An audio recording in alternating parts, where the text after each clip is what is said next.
1, 2, check. All right, we're back. We got levels. So We got levels. We are good to go. We are streaming. Unconfirmed, but we're just going to assume we're streaming. And while we're streaming, don't be afraid to hit the like button, the subscribe button, share. We're trying to hit 50 subscribers, hopefully before the end of the year, if we can, on YouTube. Help us get there. We're also trying to hit 100 followers on Facebook. I think we're at like 84. Help us get there as well. So once we can hit that 100 mark, we can start streaming live to Facebook as well. So we'd like to hit that. Make sure you do that for us. It would really help us out. In the meantime, we're hitting up some socials now, trying to get the conversation started. And I'm going to start real quick, because this is a little pre-show action here like we like to do. How was your Thanksgiving, buddy? I mean, you kicked the crap out of my Giants, so you had to have felt good about that. Dowdle, he ran all over us. I would have just kept feeding him the ball. He had a pretty good day. And yeah, the Cowboys did their thing, and the Giants right now are looking at the number 1 pick. And I don't know how I feel about that because I don't know what they're prepared to do with it. I hope they trade out of the first pick, possibly to maybe 2, 3, 4, 5. I don't know who's there that would need a quarterback. Let them trade up for it, and then Giants could get another pick for next year and then get that Arch Manning in the building. But we're not at that level yet. The dream scenario for Mr. Erich. From everything I'm hearing, though, Shane has been visiting all of that's the Giants GM's been visiting pretty much all these college quarterbacks, but even he was this weekend out looking at Sanders again. Sanders kid, Shorter Sanders. So they seem to really like him. I know a lot of other Giants fans like Cam Ward. I don't like any of them, I'll be honest with you. But if we had to get one, I mean, to me, I'm torn because what you see out of Cam Ward, Miami lost this weekend, but everybody coming out of that game was like, that wasn't on him. He played great. Yeah. And the thing with Sanders to me is the one positive I think a lot of people overlook, and I think it's partly because of what happened with LeBron and Bronny and whatever, and people, got a bad taste in their mouth from that they're thinking about Deion's kid and he's going to go to the next level and whatever. But to me, this kid, he's probably been around some locker rooms. He's probably seen the professional game in a way that most other young college kids don't get to see. And I think that actually could help him in the NFL, like, rather than hurt him. And I think if he gets put in the right situation, then I think he could end up being possibly a good quarterback. Because, again, I think he at least comes in knowing the mindset. I don't think the game is going to overwhelm him the way it would overwhelm some other people because he's already been around and he's been surrounded by. His dad's been primetime. You know what I mean? Like, everywhere he goes, he's a show. One of the best nicknames ever. I mean, primetime. But right? But everywhere he goes, he's a show. I'll say this first and foremost. My Thanksgiving was good. I hope yours was as well. It was very nice. I do have to say though, the most disappointing part of my Thanksgiving was that there was no turkey to bring home. There was no extra turkey. Between the 5 of us, we took care of the turkey. And I couldn't have my leftover turkey sandwich with the gravy and the cranberry sauce and all the little fixings I like to put on my sandwich. So that was the only downfall of the Thanksgiving experience. But besides that, it was a good time. Yes, the Cowboys beat the Giants, but as I've mentioned, outside of when I watch them We're going to get to that. I was more about the Thanksgiving. Yeah, so, and I went off on the tangent. Yeah, of course you did. I mean, your name is Eric. You go on tangents. It's what you do. But yeah, overall, Thanksgiving was good, man. I wish I had a nice long weekend like my team did. I was able to give my reps Wednesday and Friday off because of the great November they had sales wise. So I was a little envious of them. I didn't start my work day on Friday till 10 and I only worked till like 3. So, I mean, it's not like I put in the full 8-hour day, but to not wake up to an alarm at all and just sleep and let that wonderful Thanksgiving meal just digest away in my stomach would have been nice. And I went to AC on Saturday, and needless to say, my bank account did not enjoy that trip, but still had a good time with a couple of my boys. We did a little guys' night for Saturday, so that was a good time. Like I said, other than my bank account, Watched a bunch of the college football games. We hung out at the sports bar for a while, like just to kind of break up the day and not just spend the whole freaking time we were there just sitting at the casino tables, which was probably a good thing since I would have lost even more money the way things were going. And on the other end of things, it's a lot easier to get a drink when you're at the bar than when you're at the table. So the consumption of the alcohol was a little heavier than I probably planned on. And I got to be honest, at 39 years old, even today, I'm still kind of recovering. Much better today than I was yesterday. But yeah, it's sitting with me for a little bit. So, but yeah, other than that, Thanksgiving was good, man. Enjoyed myself. Got my ass kicked in both my two main fantasy leagues. One of By the way, I have to shout out an apology, and I'm going to do this again pre-show. We're going to get the show started here in a second, but I have to apologize to Joey, and I'm sorry that he's not here. And I hope he tunes in to YouTube to check this part out because I am sincerely apologizing to you, Joey. Because I texted Joey. Did Joey tell you about this? He did not. I texted Joey on Sunday before the Sunday night game, or like while the Sunday night game was going on. He was up over 40 points on me. And I was like, this is, and he still had Christian McCaffrey going. Okay. So I'm like, congrats, buddy. You're handing me my first loss in iHeart. I get it. Like, cool, man. Like, I just want to, shout you out. You're in second place. Like, cool. Like, whatever. It was just nice. And like, and he writes back like, oh, it's not over yet. Like, anything can happen with McCaffrey. And you still have, I had Sutton, Denver's D, and their kicker Lutz to go. And I'm like, dude, I got a one wide receiver, a kicker, and a defense. Like, what's a defense going to get me? Less than 10. Kicker would maybe get me 10. I would need a day out of Cortland Sutton. I'm like, no. Plus, you still got McCaffrey going. When I tuned in that night and found out McCaffrey was out, I was like, ooh. Then Joey texted me. He's like, oh, I told you it's not over. You're only down 40 points. Like, you could do it. Here's how it can happen. And I'm going, dude, no way. Like, you got this. And Monday night came, and 2 defensive touchdowns later, I upset Joey. You should look at it if you haven't. But like, yeah, man. I upset Joey, and instead I beat him by like 9 points or something like that. Like I looked at it too. It was fourth quarter going into. I was down 9 points. I tuned in after the game was over. Like I showered late, whatever. Got out of the shower, checked the phone. I'm like, holy, what happened in this game? So I just need to sincerely apologize to Joey because I was like, dude, you're out of your mind if you think you're not going to beat me this week. Like I'm going down this week. And, yeah, I'm sure that like he probably didn't feel good after losing that either. But at the same time, like I apologize to you, Joey, and I just want you to know that because we're buddies, and I wasn't trying to rub anything in. I wasn't trying to But yeah, so I felt bad about that. I really did. Yeah, I don't know. Should I feel bad about that though? I mean, I don't think you should feel bad about it, but I do think that I think the apology is a kind-hearted move, and we're in our last week of that of fantasy regular season, right? This is the final week, and next week, this coming week is going to be the final. That's week. What I mean. Yeah. Week 14 is the final week, so I'm officially eliminated. Well, I guess technically not eliminated officially in the league you are currently undefeated in. I would need a win. And ironically enough, who do I play this week? But Mr. Joey D'Alessandro. So not a good chance of me winning and getting into the playoffs for that league. And I also lost in my other league, and it did not help that I got 12 points from Baker Mayfield and 1.7 from George Kittle and 8 less than 10 points from Tony Pollard. Meanwhile, if I played my best lineup, I would have won. So that is just miserable to me. But again, you probably overthought it. No, I didn't overthink anything. I went with Baker Mayfield over Jordan Love. And I went over and Matthew Stafford, which both would have got me a lot more points.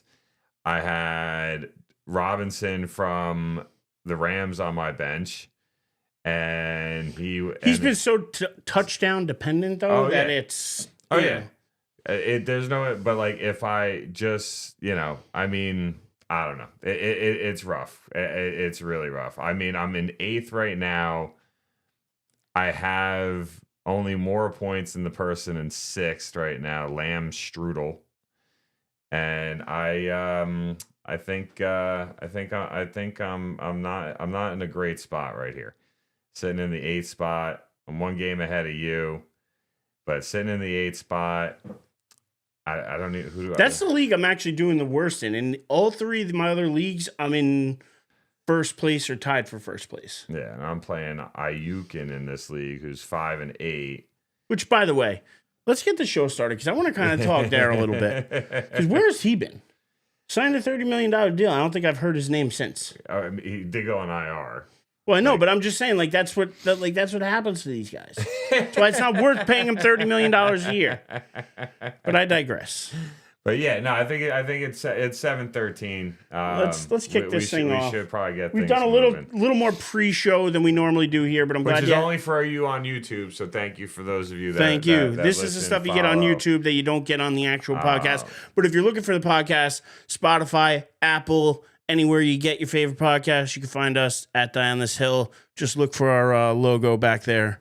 Our unofficial co-host Louis. Well, we've already gotten two comments on my post. Shout out to Ryan if he's actually out there listening. He said no Tigers Woods should not retire, and my cousin Jen is. Let's start there then. Offering to call in, but we'll. Let's start there, and then we'll get cousin Jen to call in because she's always a blast. She's a pip, and I want to know what she's got to say because I want to see where these rankings come out. And I think they're going to come out while we're on the show, possibly, but I'm pretty sure that the college football playoff rankings are coming out. So, yeah, let's kick this thing off. Let's have some fun. Let's go. Let's do it.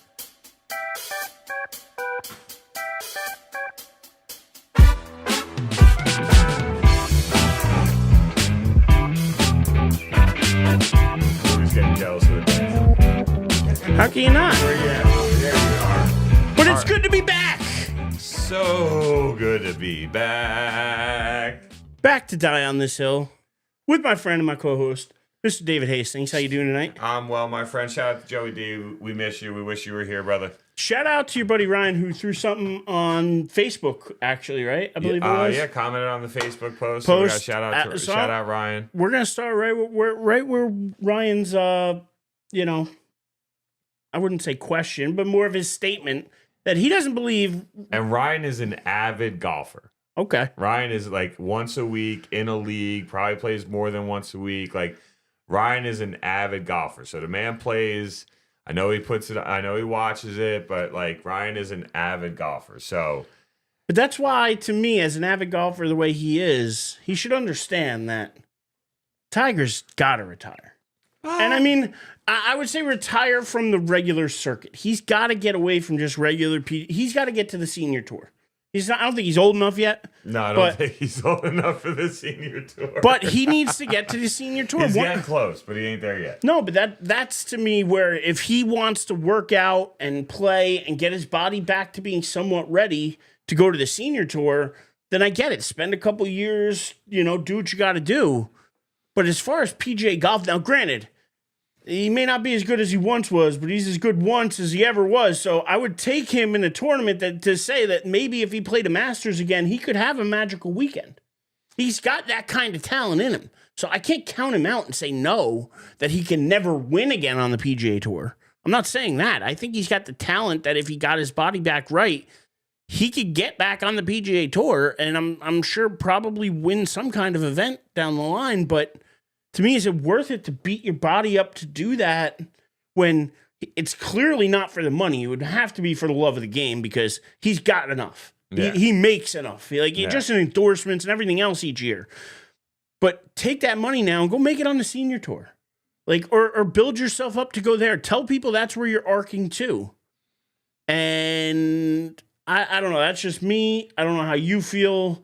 But it's an interesting issue, but I know he says he's not going to be tour ready for a while. Is it even worth coming back to the tour? So I honestly think the interesting thing with Tiger is that the reason why he has, in my opinion, right, the reason why he has so many health issues is because he just plays in a way that the way he has so much torque to his swing, like You didn't remind me today. You didn't hit record for real. Well, So you listen, played the thankfully, music. You did everything. I did everything. We danced, and then I still forgot. Oh my god! All right. Anyway, here we go. Let's try that again. All right. Let's try that again. No, what it was Louis. I'm blaming Louis on this. It's good to be back. We've been back. We actually back for a second time. We went for about 5 minutes without. But hey, at least we caught it a little quicker this time. And just catch everybody up here if you're as we're restarting. Tiger Woods saying he's not going to be tour ready for a while. Long way to go. Is it worth coming back to the regular tour? I say not. I say get your body ready, get your mind ready. He's going to play a ton of golf anyway. Like he lives on a golf course. Like he's got golf. Like he's going to do golf. Yeah. But I don't like, and I think it's the competitive aspect, right? Like we all knew Jordan shouldn't have came out of retirement a second time to play basketball. Yeah. Right. And then he plays 82 games. He had a 40 burger one night. He averaged 2 points a game. Like, so I think that it's just that competitive nature, right? That just drives guys like this to want to play, and they can't help it. Like they literally cannot help it. So I think that's just one of those things where you just have to accept the fact of who they are, and they do what they do, and they are as great as they are because of that competitive mindset. So I think you got to give them that. But I think it's better that we hear from somebody that, you know, probably knows golf better than me and you combined. Definitely, if you took our skills of playing golf and combined them to try and make a better player, we would not be able to beat this man. So Ryan, can you hear us? Are you with us? Yeah, I'm here. Can you hear me? We got you, my man. So, Ryan, appreciate you calling in, my man. Happy to have you on here with us. And outside of you being an Eagles fan, I've been a big fan of you since I met you. So, but with that, I mean, I know you messaged on the post about, you know, Tiger shouldn't retire. So give us some insight, man. What do you think? Fuck the Eagles. Go Birds. I mean, retired. He's practically retired now, but he only plays the majors in one other tournament. So he practically is retired. But every time he tees it up, there's a chance that he can win. I don't care if it's at Augusta, St. Andrews. There's still that, like you said earlier in the podcast, that magical weekend. But the question is that, can that body hold up? Yep. The answer so far is no. So, but retiring, no. He could have a golf cart right now if he wanted to, but his ego won't let him. Well, yeah, he's not John Daly. Like him and John Daly are two worlds apart when it comes to golf, and like he's not gonna do that. Like he respects it too much to do that, I think, and that, I agree with you 100% that that's just not Tiger's style. If Tiger Woods took a golf cart at Augusta National, he wins 3 out of 10 times. Which is really good percentages in golf. Let's be serious. I mean, the guy's won 6 times, or 5 times there. So I mean, that's just my opinion. Everyone talks about should he retire. I have a lot of friends that give me a lot of crap about him. The answer to your question is no. He should not retire because he still draws so many people to the sport. Every time he tees it up, look at the crowds behind him. Mm-hmm. Oh, he's a must watch. But now, did you agree with my second part though? Because I didn't think he should necessarily fully retire, but I think he should get his body ready and go to the senior tour. Why not? He could take his brand and he can make a lot of money on the senior tour. Still, between playing golf with endorsements, everything else, and adapt to playing in the senior tour, he could win a lot there too. I don't know. I see him as that maybe being a good transition, because again, if he's a long way off, what is that, 2 years, 3 years from being tour ready? By then, I mean, I got to be honest, I don't exactly know how old Tiger Woods is now, but isn't to play on the senior tour 55? I think it might even be less than that. It might be 50, and he's pushing 50. He's close to that number. So do you think and there's more the senior miles on tour? that body? Yeah, the senior tour I think is 50. I could be wrong. Do you agree that could be a good landing spot for Tiger if he still wants to play competitively, but maybe not necessarily to the rigors of an actual PGA Tour? Yeah, because they play in Florida on flat golf courses. That body can't take the hills. Yeah, That, no, that, you know, I part of think the issues. what I also think one of the other issues for Tiger is, right, what made him so great is the torque he's able to put on his body on his tee shots, coming out of the rough and rough spots, coming out of the sand. Like, not many people have ever hit a golf ball like Tiger, and I think it's been a double-edged sword for him. Like, it's what has helped lead him to such levels of greatness in the sport, but it's also worn his body out, his knees and his lower back specifically, a lot quicker than it would the average person that can't swing like that. So do you think that's like an adjustment maybe he needs to make in his game? Maybe he needs to take a little off of it. Do you think that's something that could have an impact? 1,000% agree with your statement that the miles that man put on his body, he treated his body like an amusement park. Okay. He not just on the course. No, and off. That's one of the highlights of his life. That's a different podcast, gentlemen. That's a different podcast. That's an after hours podcast. If you ever saw him back in the 2000s when he was in his prime, he wasn't a bulky guy. Okay. His legs were bulkier. But now that once he started hurting his back, it switched. His upper body became more bulky and his legs became skinnier. If you ever saw his legs, they look like chicken legs. They're about as skinny as a twig. And that's probably why they snapped in half in a car crash, but that's besides the point. But yes, I mean, he's switched it around so it takes a little bit of pressure off his back. But at the same time, that body can't hold up. No. It's just a lot of wear there. Yeah, and I think, like you said, right, like he focuses on the majors, maybe one or two tours besides that, events that besides that. But I think he's so accustomed to swinging that club the way he does that's probably one of the biggest challenges for him as he gets older, is realizing that, you know what, instead of driving the ball 300 yards, if you drive it 230, right, like you can offset that. And his short game is really what won him the amount of tours and events that he won. Is inside of 100 yards, not many guys could do what he did. Not many guys could get the ball as close to the hole. Not many guys could putt the way he could putt. Not many guys could play out of the sand traps the way he was able to play out of them. And I think if I was his coach, like that would be my messaging to him. Like, hey, we need to take, you're trying to swing at 100% like you're 29. Let's knock that down to like 80%. And let's extend this career. Let's give you an opportunity to make it through all 4 days. Yeah, but the difference is he doesn't want to make it through all four to come in 10th. Like, and that's why he pushes himself. He pushes himself and wants to do those same things because that's what drove him to win 15 major championships. Like, he. I don't think you could just switch that off. Sorry, I just want to say I don't think you could just say tone it down because that's all he's known. And that's all he knows how to do. So even though he's so great, he can't necessarily, you can't change the way you play this late in your career and expect to be just as great. So that's why, to me, I look at it like, instead of hitting a 300, if he hits a 230, but then he's still got to make up 70 yards somewhere. And again, maybe it's an extra hit. Maybe it's something else, and now those approaches to the green aren't as close as they used to be.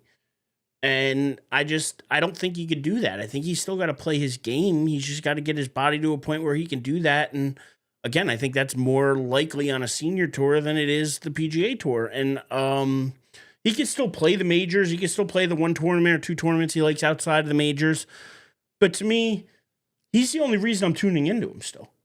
Like, I'll be honest with you, Ryan. Like, I like golf, but I like golf better when Tiger was in it. He's more entertaining. He was dominant. He was exciting and fun to watch. It didn't matter whether it was Duval or Mickelson or whoever it was. It was fun to watch. DJ Singh. That's a nice throwback name right there. DJ Singh, you took the words right out of my mouth. Sorry to cut you off. No, go for it. when you are such an egotistic maniac about from birth, from your father telling you how you have to be the best golfer ever, and it's beaten into your head from 5 years old and on, it's hard to change that mindset. His golf coach is himself. So how does he tell his, as a coach, you can't tell yourself to throttle it down, and then you're on the driving range swinging as hard as you can. And playing young kids down in South Florida like he does, he can beat them 1 round. He can't beat them 4, and that just gives him, okay, if I can do it for 1 round, I can do 4 together. But he's in a golf cart. Well, let me ask you. Let me throw one more little wrinkle out here on this. What about the Live Tour where they only play 3 instead of 4? I know he's such a staunch PGA guy because all his records are with the PGA. He's, I know, not been a fan of Live Golf and whatever, but they don't play 72 holes. They only play 54. But they still have to walk. Yeah, but walking 3 days is a little different than walking 4. And especially if you're only playing, once a month or once every 2 months for, 7 or 8 months. So he'll never go to Live. He is he's one of the only old school PGA Tour guys left on the PGA Tour. That the PGA Tour is the only place, like him and Rory. The only place he can play is the PGA Tour in their minds. Look at Rory with all that Live sucks stuff and all that other crap. But Tiger Woods is so PGA Tour because of the history, because he's still, in his mind, he's still chasing it. In Tiger Woods' mind, he has 1 more major in him. Yep.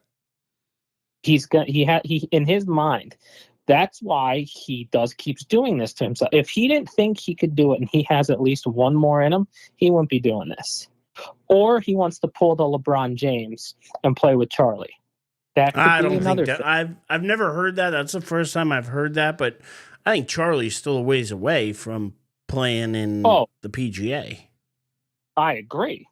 But that I could see him doing that, because if he's just playing 4 golf tournaments a year, okay, Charlie's a junior in high school, Charlie wins the U.S. Amateur, he gets an exemption in.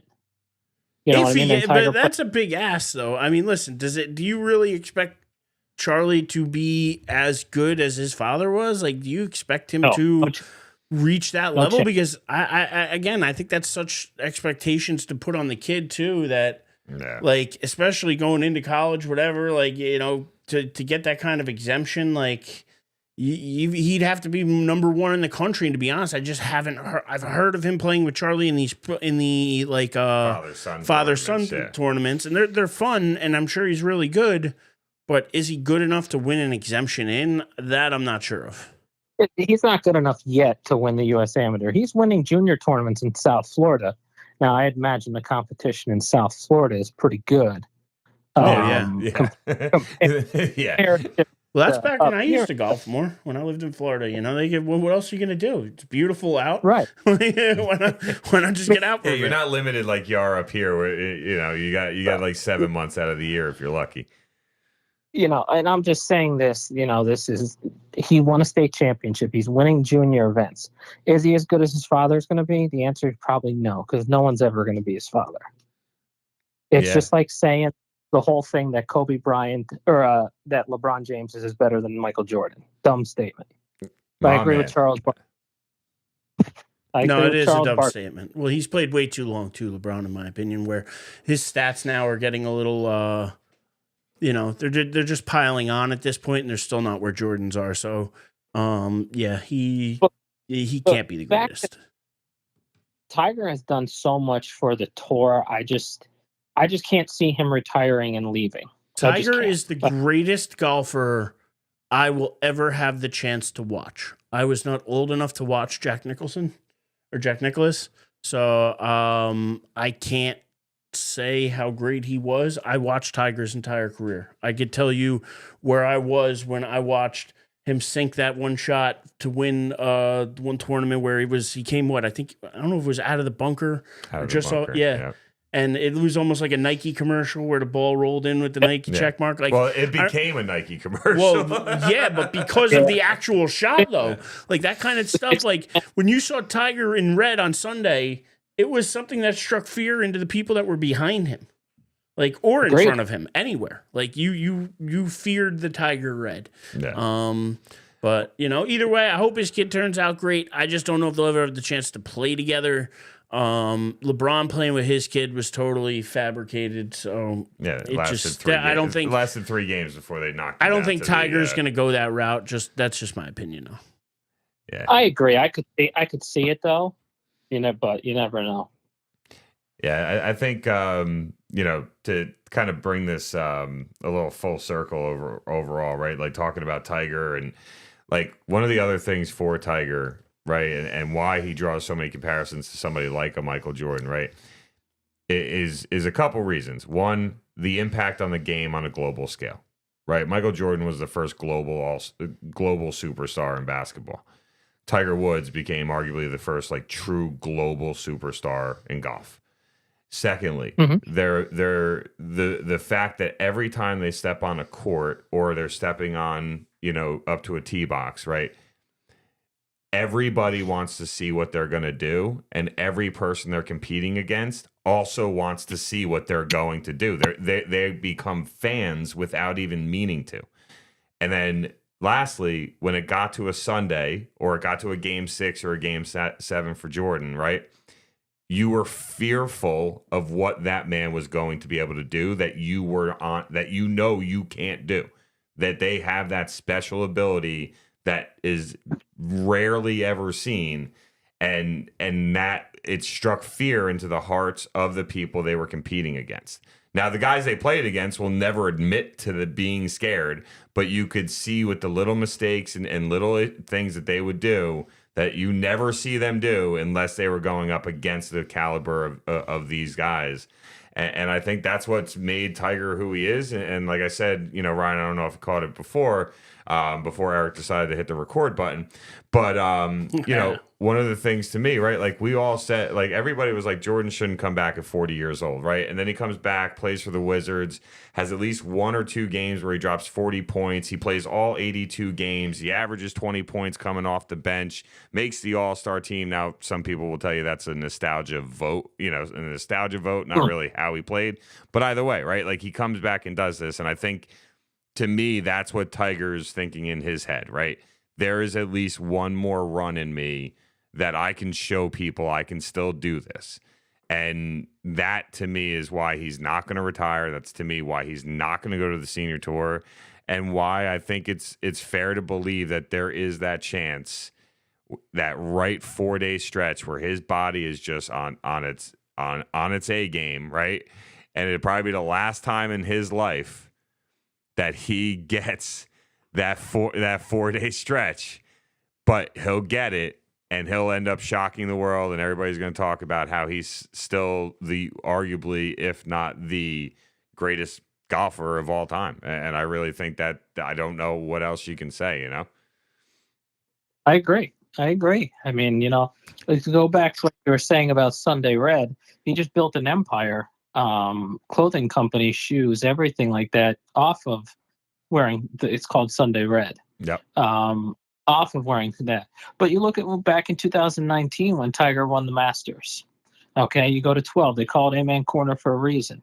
The 2 guys in front of him put it in the water. They hit 9 irons. You can never tell the wind when you're on 12. And Tiger hit an 8 iron in the center of the green. It's just that was the pressure. It's 150 yards. That's usually a stock yardage for a 9 iron for a professional golfer, maybe an 8 iron or whatever, but it's a stock yardage. Tiger hits 8. All the other 2 guys go in the water. Tiger wins the Masters. It's just the pressure. It's the pressure. Yep. And nobody could handle it better, man. And that's for sure. Now, I don't know if you actually have the YouTube stream up right now, Ryan, but if you do, okay. So you just missed Erich throwing both hands up in the air, extremely excited and happy. And ironically enough, it ties directly into that Sunday Red, but this would be more of a Saturday Crimson, where Erich is a huge Alabama Roll Tide guy. Now, I believe you're a Penn State guy, correct? Die hard. We are. Yep. So they just released the new rankings for the 12-team college football bracket. in it. That's not. There's no way Alabama can be in it. They're in at number 11 as of right now, and what ESPN is saying is, barring an upset in Saturday's ACC title game between Clemson and SMU, Alabama will be heading back to the college football playoffs. Penn State's sitting at 5 right now, just so that you have that tidbit of info. But the only game that matters is this Clemson SMU game. I think we will both be happy to let you share your thoughts on why they shouldn't be in. And I'm pretty sure Eric will probably agree with you in some aspects, because when they got that third loss a couple weeks or 2 weeks ago, I thought it was going to keep them out. Eric had him checked off. He's like, I just don't see how they make it in with 3 losses. So he is very happy and slightly surprised, if I had to guess. But I mean, your Penn State crew, I mean, they've played good pretty much all year long. So I don't know if you have any thoughts on the college football bracket as a whole. Your Penn State Nittany Lions, or Alabama sneaking in. Anything you got when it comes down to the updated college football rankings? Yeah, I'm on Twitter right now, just trying to see a bracket, but I'm assuming not much has changed. So the front of ESPN has a bracket, actually, and Penn State right now will be lined up to play Arizona State. They have Tennessee against Ohio State, Alabama against Notre Dame, and Indiana against Georgia, with Boise State, Oregon, SMU, and Texas all getting first-round byes as winners of their conference. So, or winners of their shout out to my brother-in-law and my buddy Sammy. We legitimately have a group text, and 1, 2, maybe 3 days a week we have an 2-hour-long argument about the college football bracket. So, because here's the reason why. According to some of my friends, Penn State has played nobody. Okay. Which they've played Ohio State and lost. They should have won. But I don't know if the committee is putting a lot of emphasis on the eye test. Okay. Because if that's the case, then Penn State should have beat Ohio State. Call a spade a spade. You were first and goal on the 5-yard line and ran the ball 4 times and got stuffed. You should have scored. But I mean, Penn State, college football is turning into the NCAA men's basketball tournament. Win the games you're supposed to win. Right? Yeah. I mean, Penn State has 30 strength of schedule. Does that mean a lot to them? According to some of my friends, it doesn't mean shit. Sorry if we're not allowed to curse in this. I think we're far enough into the YouTube algorithm here where you could drop that. Apparently, if you curse within the first 10 minutes, it boots us off. So I think, or it just takes you out of the algorithm of things going on. And we're in a good spot. So I think you're safe. Just avoid the F-bombs and the real hardcore ones. Okay, so Penn State being in my opinion, I'm a diehard Penn State fan. Is Penn State the number 3 ranked team in the country? My answer to that question is no. Okay. Penn State has their weaknesses, yes. Is Penn State a top 5 team in the country? Absolutely. So you sit there and you say, well, what's 2 spots? It doesn't mean anything. Penn State has their weaknesses. It's been well documented this year. They're wide receivers. Okay. We don't have very good wide receivers, and that's going to come back to bite you in the butt when you can't throw the ball downfield in the playoffs. But what Penn State has done is won the games they're supposed to. Right? Yep. Okay, Ohio, we'll call that, I'll give Ohio State. They were the better team that day. We didn't score twice from the 5-yard line, first and goal. They're a better team that day. But Penn State won all the games they were supposed to. They may not have been the prettiest, but a win's a win in major college football. Okay? Look at Texas. Okay? Who has Texas played? Texas lost to who? Ohio State? Or no, Texas lost to Georgia, and they lost to, that's it. Yep. Okay, and look at Georgia. Yeah, look at Georgia. They're doing pretty dang on good. So I don't know. They're in the college football playoffs. But Georgia's really won some games. Georgia they've been- outside of this season, Georgia hadn't lost a game outside of Alabama in 45 games. So Oh, yeah. Georgia's other loss is to Ole Miss. So which is again, and they were ranked at the time. So Georgia absolutely, and they lost to Alabama. Which, of course, because Roll Tide. That game was awesome. But their losses to Alabama and Ole Miss, Georgia absolutely 100% deserves to be in there. You look at all the other teams they played that were ranked. Between Texas, went and beat Texas, went and beat Tennessee. They played 5 ranked teams this year. I think, and they're playing Texas now for a second time. So if they happen to beat Texas, regardless of who wins that, both those teams are in. And you can't deny the schedule they had. I mean, Georgia, no. That Georgia Tech game last weekend was nuts. And again, I was feeling bad about Bama, but I was only feeling bad about Bama because they lost 2 unranked teams. But both those teams are SEC teams. Oklahoma is a legacy team practically. Everybody knows Oklahoma, and they lost to Vanderbilt. Again, that was a letdown game after the Georgia game. So things happen in college football, but I look at Alabama as still one of the best 12 teams in the nation for sure. So I'm happy they got in. If they're the only 3-loss team to get in, that's fine. I don't mind that. Okay, they could still beat any one of these teams on any given day. And I think there's a nostalgia to it too, right? Like having extending the 12-team 9 playoff, out of 11 seasons. Having Alabama be so relevant while it was only a 4-team playoff, I think there's a nostalgia level to it for Alabama. And, I think it's one of those things where, to me, I don't know enough about college football to sit here and say they don't deserve to be in or they do deserve to be in, just from my perspective. I think a nostalgic level to it is there as well. So, but yeah, you right now your new rankings came out and you got Penn State at number 3. I believe Alabama too. They've beaten 3 ranked top 25 teams. They have I think they're 11th in overall strength of schedule.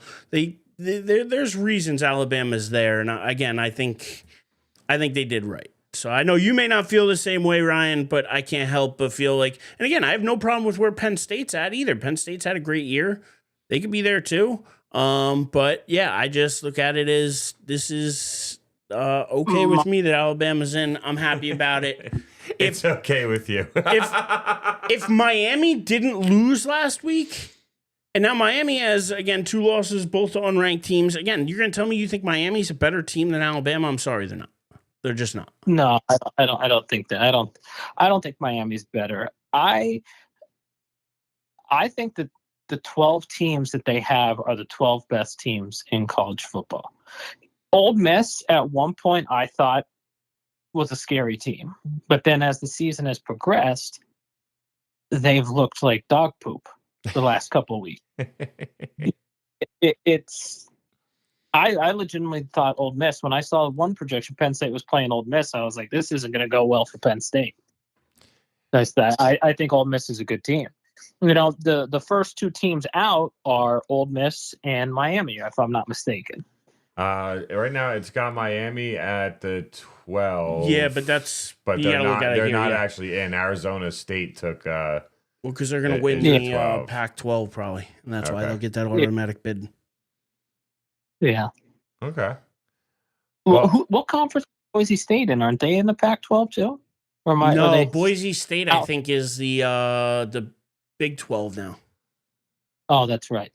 They moved to the Big. There's been so much reshuffling that, again, I think it's going to get to more of what you were talking about before with the college basketball playoffs, where they're going to end up expanding this again. It'll be 24 teams before you know it, and I give it 5 or 10 years, it'll get there because again, it's all money and money. That's when it's all. And at some point, I mean, if you think about it, right, the NCAA basketball tournament used to be. I mean, the tournament we watch now wasn't even the main tournament.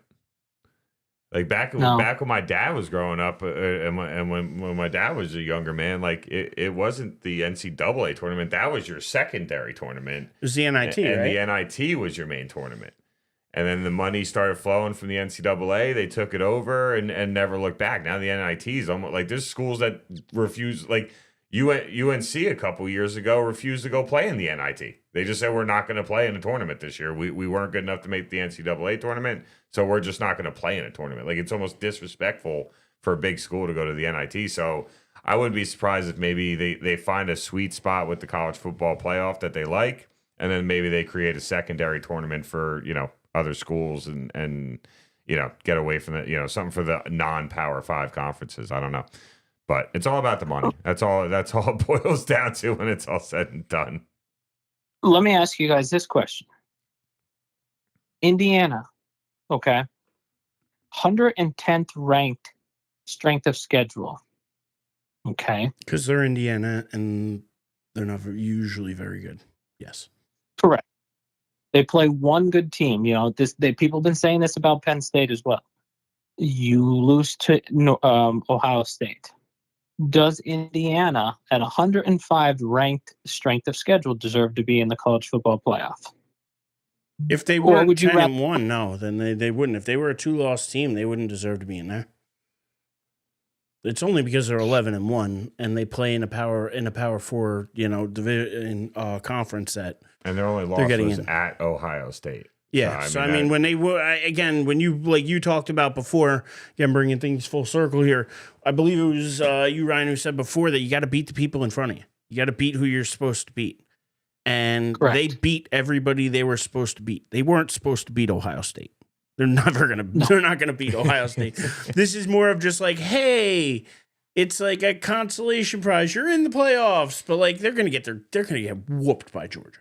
I'm sorry to say it, but especially if they're playing at Georgia, that's not Georgia's gonna smack face them. It's not even gonna be. It's not. It's. I'm gonna guess something of along the lines of a 38-7 ball game. So is that the most least entertaining game for the first round matchups? Probably, right? Because Tennessee, Ohio State. Yeah, I think it. And to be honest, Penn State should wipe the floor with the Arizona Sun Devils. I'm gonna be honest. Imagine kids from Arizona State, okay? Arizona. Right now in Arizona, it's 75 and sunny. Bring those kids to college, Pennsylvania, in the middle of December when it's 25 windy and it's 8:30 at night and there's a whiteout in the stands. Those kids are going to be so shelter shocked. They're not going to know what to do when they get hit for the first time and it feels by a Mack truck.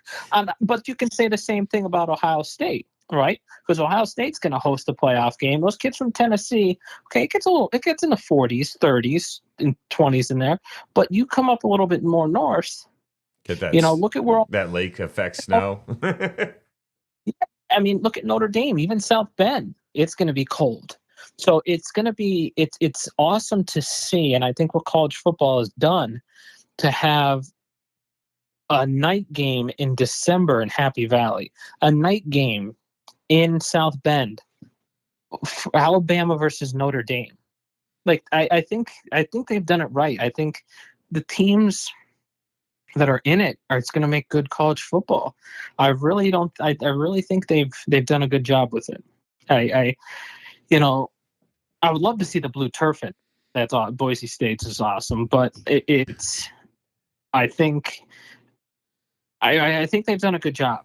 Now, let me ask I'm just reminiscing real quick, not to cut you off, but I'm just reminiscing about the last time Alabama played Notre Dame, and I just gave Dave the old Monte Teo.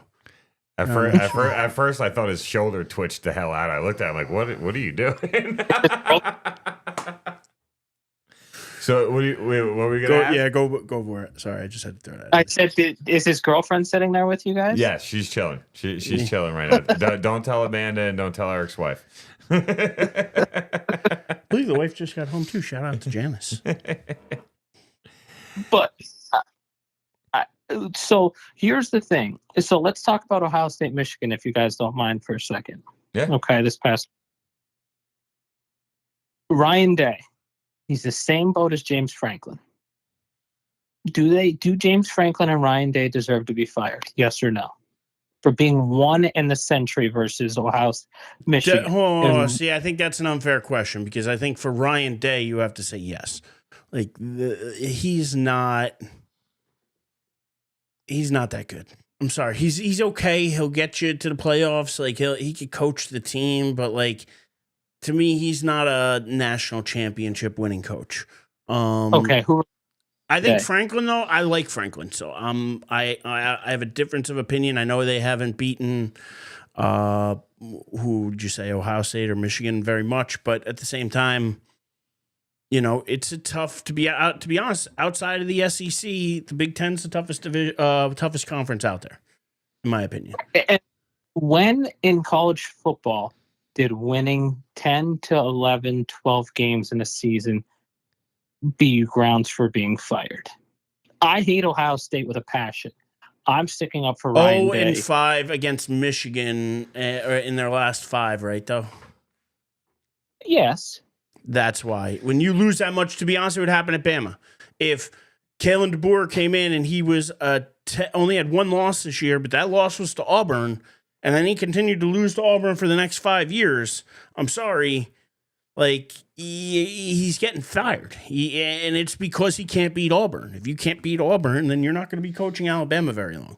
Like, it's just the thing. Like, you gotta win those rivalries sometimes. And to be honest, Ohio State losing the big game that many times in a row isn't something that they're accustomed to, and not something that people are just going to sit idly by and just keep letting happen, regardless of if he's winning games, because again, there's how many different cupcakes on the schedule too. So again, you got to win the games you're supposed to win. He wins those games, but games that he needs to win, he doesn't always come up big in.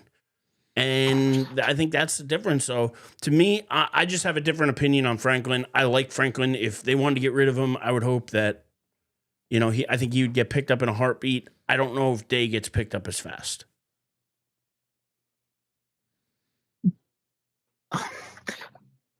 I will stick up for Day and for Franklin just because if you fire either one of them, right, think of it this way. If Ryan Day leaves Ohio State, you just paid $20 million in NIL contracts last year. Every one of those kids transfers out. You set your program back a minimum of 5 years in the NIL era of college football. He could be doing that though if they keep him there and they lose to Tennessee this week. How many recruits are going to transfer out? How many recruits are going to go? Okay, well, clearly we're now a 2-loss team. Blah blah blah. How many of them might transfer anyway? The transfer portal to me is ruining college football in a way because there's no commitment. It's not like signing a contract or even a deal where you're like, okay, I'm going to be with this team for 3 years or 4 years or 2 years or whatever. No, it's year by year that these kids can switch and be on a team like that, depending on where the NIL money goes and whatever. Like, I think the NIL is killing it, like in a way that it's just not, it's not creating what they expected it to create. In my opinion, certain people are just getting way too much of it. And again, there's so much focus on, like I said, part of the reason Nick Saban retired was because he couldn't have an exit interview with anybody anymore. Because all they want to know is how much playing time are they going to get next year and how much NIL money are they getting. That's it. There was no coaching. There was no talking about what they need to do in the offseason. There was no talking about team stuff or anything. It was how much am I getting paid and how much playing time are you giving me? If you're unhappy with either, those players hit the portal. And that's just that's ruining it, in my opinion. In my opinion, I think the NFL is going to step in with the NIL at some point because you have people like the kid from Colorado, not Sanders' kid, the other kid. Hunter. He's making making $5 million or something like that this year. Why does he have to go to the NFL? Right? He doesn't have to, but at the same time, he's going to. Well, he's going the to. next step, but why rush it? But why rush it? The NFL is going to step in, and there's going to be a salary cap at some point. Yeah, but if you're Hunter, you're going in the first round. You're guaranteed pretty good money anyway, better than what your NIL money was going to be. But I get what Ryan's trying to say. Like Ryan's trying to say that, like at some point, the NFL is going to influence college football to put a cap on how much players can earn through the NIL. Like, right, Ryan, is that what you're saying? Yes, because the NIL was meant to give these kids, okay, you know what, your jerseys, these college universities are making millions off these kids, right? You know, Penn State makes millions because of the TV deal they signed with NBC. It's the kids. It's not Penn State. It's the kids that are making, you know, that are making Penn State relevant. I just think that the NFL and there's people are going to start stepping in when they're like, these 18-year-old kids, 17-year-old kids, 19-year-old kids should not be being paid $5 million a year. Can I ask you one question? Why would the NFL care what these kids are getting paid? Because all the NFL cares about is money, money, money, money, money. Like, so they don't. Why would they care if a kid's making $5 at Colorado? Because they want to make money off them. But they're going to make money off of them once they go to the NFL, and then that's when they make. The faster they get to the NFL, the faster they make. In college, though, there's already a rule. You have to be in college at least 3 years. So there's already that rule. Like, you can't come out of college and go to the NFL after your freshman or sophomore year. No, you have to wait till after your junior. But it's a lot easier for a kid to get redshirted as a freshman and then stay in college for 4 full years. So now it's 5 years. Now he's not like, think about like specifically like the running back position. Well, I'm going to say specifically that the beating their bodies are taking. But they're not getting the big NIL money. They're getting little NIL money. The guys getting the big NIL money are guys that are in Heisman Trophy talks and guys that are quarterbacks for the most part. Like, you're not seeing running backs unless you're the number 1 recruit in the country coming out getting anything near even $1 million as a freshman or a sophomore. Money will go up as you play and get good, but they're not just going to flat out throw you that before you, like, you know what I mean? Like, I get Bryce Young years ago before he even threw a pass for Alabama had 800,000, but again, he was a quarterback and a highly rated quarterback for that. So I don't know. I just look at it as I don't think the NFL cares much about what college football is spending. I just think they care more about making sure that talent gets to them the healthiest they can in a way. I think that's really the underlying like side that supports what Ryan's saying is like get there earlier so you're healthy, and if you're gonna get hurt with us, not in college. Yeah, but you can't. But the thing is, you can't get them there any earlier, though. That's my part. Is like you're 3. Oh yeah, you've got your 3 years. You can't get there earlier. There's not. It's unfortunately not like the NBA or even hockey. I think where you can get in younger. It's not that way, and even baseball, kids get drafted out of high school in baseball. It's just not that way. The NFL, you need time for these kids to mature and grow. They're not ready to bang into the mature men at. Well, I'll say this, and Ryan, not to cut you short here, but one thing you may have missed by not being part of shows in the past is that by the time we hit 8:00, Dave starts getting to reach his hangry level. And so I want to keep this thing moving. And since we're talking college football, you being a Penn State fan, I'm not going to eat while we're recording the show, but I appreciate you. But you being a Penn State fan, college football fan, and then going into the NFL, since we've kind of scratched the surface there, I have to ask you, how much warmth do you feel in your heart watching Saquon Barkley do what he's been doing for the Eagles this season, especially over this? I just gave you crackers and you guys shat up my face like that. What's it, a nine game win streak the Eagles are on now, or a 7-game win streak? It's one of the two. 7, I think. 7 or 8.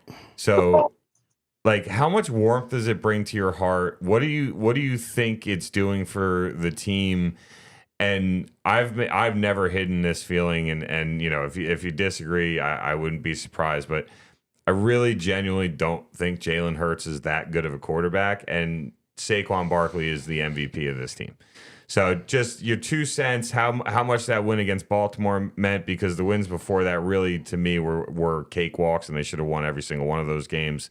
But that win against Baltimore was a huge win for them, and I really think it's got to mean something to you special to be able to have a Penn State alumni also be playing for your favorite football team and doing what he's doing for them. I just bought my 5-year-old a Saquon jersey because he enjoys watching Barkley. He calls him calling Barkley. Child services on you.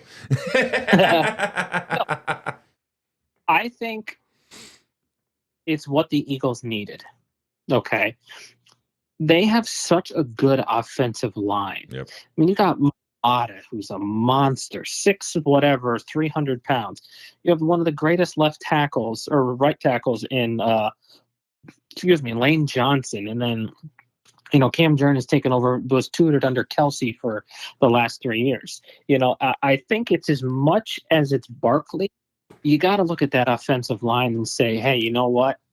It's as much them as it is Barkley. Don't get me wrong. Some of those runs, Barkley stretches out because he's just Saquon. But I think to answer your question, I love watching Saquon do it. But I think without that offensive line, and Saquon showed that in New York, Yep. it's you have to have the offensive line in order for a running back to be very, very successful. It's kind of, yes, we all know, but at the same time, you have to. Well, it's the reason they call it the Ryan, ultimate team game. Let me give you a little history here, because Dave is just taking a big old steaming dump on my face with this one. He knew what he was doing, because I'm a Giant fan. And he knows how much I despise the Giants letting Saquon go to the Eagles, or letting Saquon go at all, because they should have signed him and not signed Daniel Jones. So hang on one second, because we're going to start this way. Fuck the Eagles. So we're going to start right there, and then I'm going to say, hey, Dave, weren't you the person that when I sat here and I told you Jason Kelce didn't matter that much, and when you guys are trying to tell me Jason Kelce's the greatest lineman of all time, and how bad the Eagles were going to hurt this year because they didn't have the great Jason Kelce there, well, yet somehow now the offensive line is getting praise. I never knocked the rest of the without offensive the line. great Jason Kelce, without the amazing Jason Kelce, this offensive line can still block for a guy like Saquon. Oh my God. You take the L on this one, because you flat out said their offensive line would not be as good without Jason Kelce. I 100% said that. No ifs, ands, or buts about it. I 100% Now, I'm sure Ryan didn't hear when you said that, but he badmouthed your offensive line, Ryan. I did think they were going to take a decline. And if we're being honest, the first couple weeks, they really didn't look that good. No team looks good the first couple weeks. We've discussed this. Preseason is garbage. Teams don't play anymore. I mean, they have really found their stride. And honestly, when you put Jalen Hurts and give him the opportunity to really only have to play action and not have to do too much, and it all boils down to what Saquon's doing for that team, though. And that offensive line is a huge reason for it. But they have a two-headed monster in the backfield, and they have lots of weapons on the outside. They are a really good offensive team. Like I told everybody before the season started, I thought this would be the best offense in the NFC, or them and the Lions. Would be those two battling it back and forth. And that defense has really turned it up. Saquon made a big difference on that team. He made a huge, huge difference, and I am still bitter the Giants don't have him. I hope Wellington Mara has sleepless nights every night thinking about this, because he said he would. He said he would, and I can imagine that him, like most Giants fans, are sitting there now going, why? Like, why did I let this guy do this? And Ryan, you got a hell of a player, and I think the Eagles are one of the better teams in the NFC East, and I hate saying it, or the NFC, and I hate saying that because my New York team is on the opposite end, where we're looking at the first overall pick possibly. So let's talk about that Saquon situation for a minute. Somebody has to get fired for that. Oh, I'm sure. It's probably going to be several Dable. People are going to get fired. It should be Shane, but it's probably going to be Dable, and then they'll let Shane bring in another head coach probably, because it's hard to fire the head coach and the GM every 2 years for a decade and expect to be a winning program. That's how the Browns got to be where they are, and how the Jacksonville and all these terrible teams got to be where they are, is because they constantly change over. You have to have some consistency. And yeah, I hope they don't do that, but at the same time, some heads got to roll, because to me, this move was all on Shane. If you watched Hard Knocks, this was Shane. This was Shane's move that he made. You heard the conversation between him and Mara. Mara said, "Don't let me regret this," and right now we're all regretting it. So I think Shane should be fired, but there's no chance you're going to fire a GM without firing the coach too, because whatever GM you bring in usually wants to bring in their own coach. So unfortunately, I think it's going to be both of them gone at the end of this year. So I'm not a huge conspiracy theory guy, but I was reading one the other day that says the Giants tank next year because they want to have another Manning. I want it. I'm telling you, I don't want to tank. What I want to do is I want to take our first round draft pick this year. It has nothing to do with tanking. As I said, I don't want to tank. I want my teams to win every week. Every week I'm watching them. I'm not watching the Giants to lose. They're playing New Orleans this week. New Orleans sucks too. I want to beat New Orleans, regardless if it costs us a couple draft spots. But if we're in the top 5 of the draft, to be honest, outside of Travis Hunter, that's the only guy I want in the top 5 of this draft. So if the Giants can have the first overall pick or a second overall pick and trade back to say 4 or 5 or whoever might need a quarterback that wants to come up and you still have a shot to get Hunter, I would take that. I would move back, stock load that pick for next year. And then this way, next year, at least you would have 2 first-round picks where if you had to move up in the draft to get Arch Manning, then you do that. And you would have the draft picks and the capital to be able to do that. Arch Manning, to me, is another guy, like I talked about Sanders before. He's been around the game. He's been coached by not just one uncle who's amazing, not just 2 uncles who are Hall of Famers, but a grandfather who's also, I believe, I believe he may be a Hall of Famer as well. So, I mean, you look at it, he's got generations of people around him showing him the right way to do things. He's been nothing but a great teammate at Texas. He makes $3.5 million to ride the pine and be Quinn Ewer's biggest, cheerleader. Yeah. And he does it great. Well, I do got to shout out my boy News. He's out there. He thinks both Dable and Shane should be fired. So I want to shout him out, and I appreciate him listening. Absolutely. Thank you very much for hopping on, News. And I'll say this.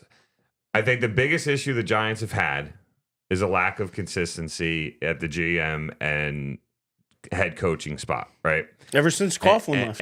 And it's a hard sell, though, to the fan base to say, hey, after 3 seasons, made the playoffs in our first season, and then the last 2 seasons, we basically have finished where we're getting a top 5, no worse than a top 7 draft pick, right? I think they drafted 6 last year. Something like that. Yeah, so, it's a hard sell to have that happen, and then your following year, now you're looking at the number 1, possibly number 2 draft pick if they squeeze out a win somewhere where I really don't see where that's going to happen on their schedule that's remaining. So I get that, but I think overall that I agree. I think they should have kept Saquon, but either way, that offensive line, you've seen them. They weren't going to be able to do for Saquon what Philly's offensive line's doing for Saquon. Or no, but the Giants' offensive line hasn't been out there. No, but the Giants' offensive line hasn't been bad this year. Andrew Thomas has been good. People have been good. The offensive line hit them too at the left tackle. So they're not a bad offensive line. Daniel Jones is a bad quarterback, and we only have other bad quarterbacks on the roster. As I told you preseason, the Giants were the worst quarterback room in the entire NFL. They're not a good offensive team, but it's mainly because they don't have a good leader. I mean, at this point, the Jets would probably like to throw their hat in the ring because Rodgers hasn't done much. Ryan, you've been give us your last thoughts on this, and then I'm going to pivot us to our last part of the show. So, what you got for us?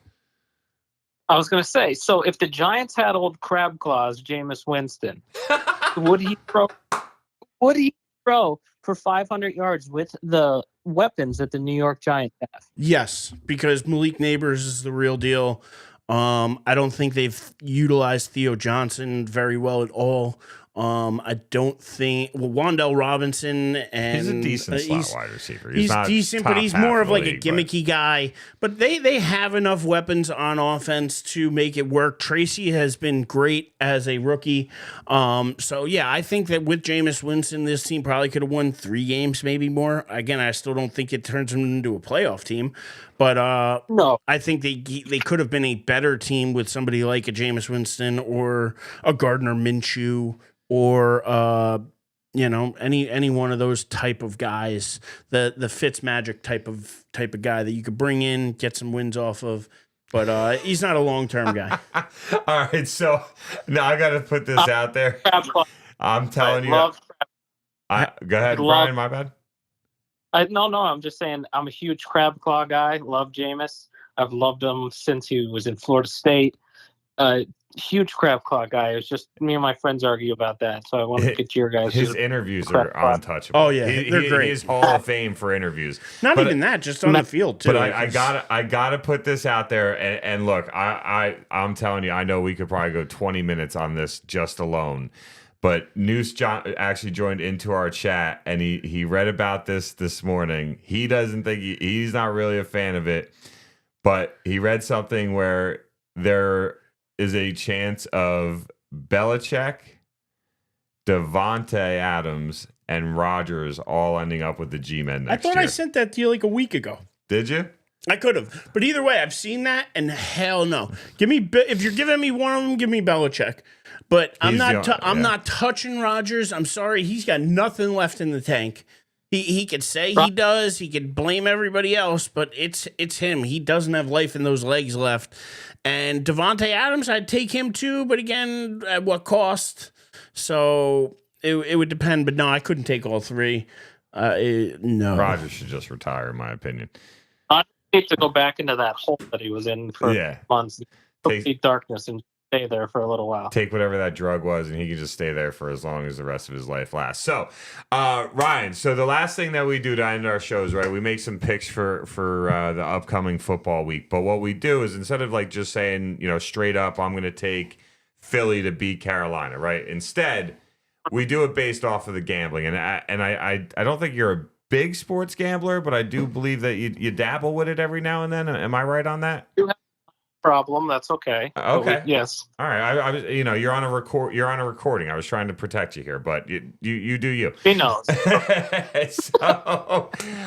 So there's not many games that really, really stick out to me that are overly worth conversation this week. There's not really a lot of great matchups.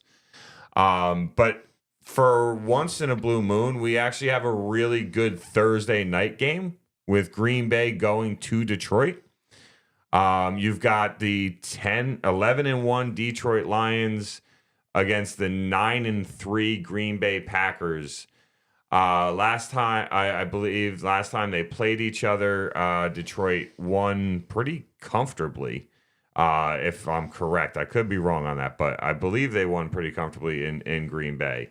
But either way, what we're looking at here is they won 24-14 in Green Bay. So that, a 10-point win, but that's still a game in the NFL. So with this game though, we have Detroit only giving 3 points and an over under of 51.5. So Ryan, since you're our not only our first time guest, but a guest that we're very happy to have on here with us, and I'm sure Fife would have loved to join him when we were talking Absolutely. Penn State.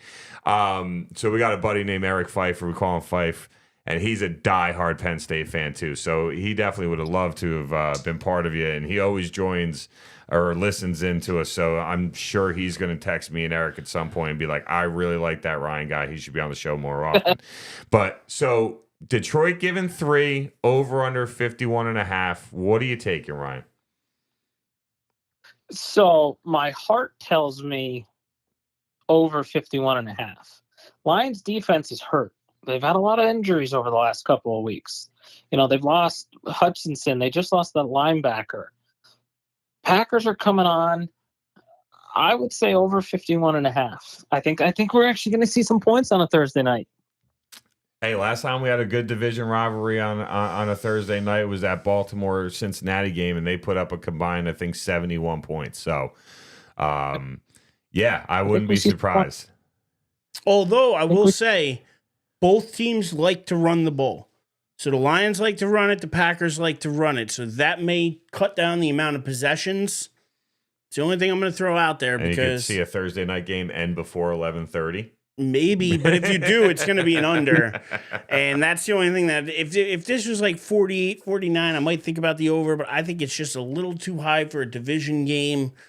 Especially with the last time they played, they only scored 38 points combined. You'd be asking for more than 2 touchdowns more. And they played in Green Bay earlier in the year, so it wasn't like it was snowing or 10 degrees outside. Exactly. So for that reason, I think I got to go under. I know that the defensive limitations are there for with injuries and whatnot, but just the way these teams like to run the ball, I don't think that it's going to be. I think it's going to be a time of possession thing. I think they're both going to want time of possession. You want to keep that Lions offense off the field, and the Lions are going to want to do the best they can to keep Jordan Love and Jacobs and those guys off the field. So. I'm going to go under, but to be honest with you, I kind of still like Detroit given the 3.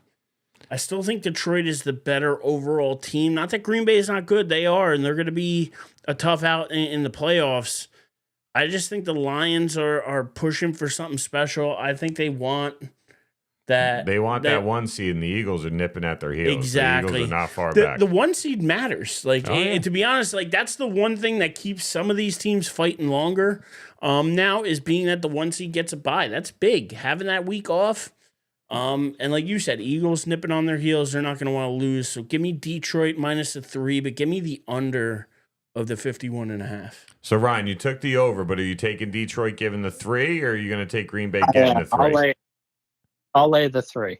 All right, so I'm with Ryan on both. Actually, I'm going to take the over and Detroit. So we're all similar on get Detroit given the 3. Yeah, it's just I'm the only guy with the over. Yeah, so that should be a really good game. I think another game that should be entertaining, even though they haven't played really well of late, is Atlanta traveling to Minnesota. You got Minnesota laying 5.5 with the over under of 45.5. So, Eric, I'm gonna let you take this one first, and Ryan will go to you, and then I'll wrap this one up, and then I'll take first on our next game. Kirk Cousins to me is a guy who's unfortunately on the decline right now. Something's up. Like he doesn't seem quite right. Hasn't looked quite right now. Granted, I know that it was Denver they played right this past week. They got beat by Denver the week before, the Chargers. Either way, Kirk Cousins 4 picks he threw, and they were home. You look at it, 17 TDs to 13 interceptions, not having the year that they thought they would have with Cousins when they signed him. They thought bringing him in with Drake London, Bijan Robinson, like they thought, oh man, we're going to have an offense now. We got a quarterback. Even though they drafted Penix. How bad is it that you didn't say Kyle Pitts?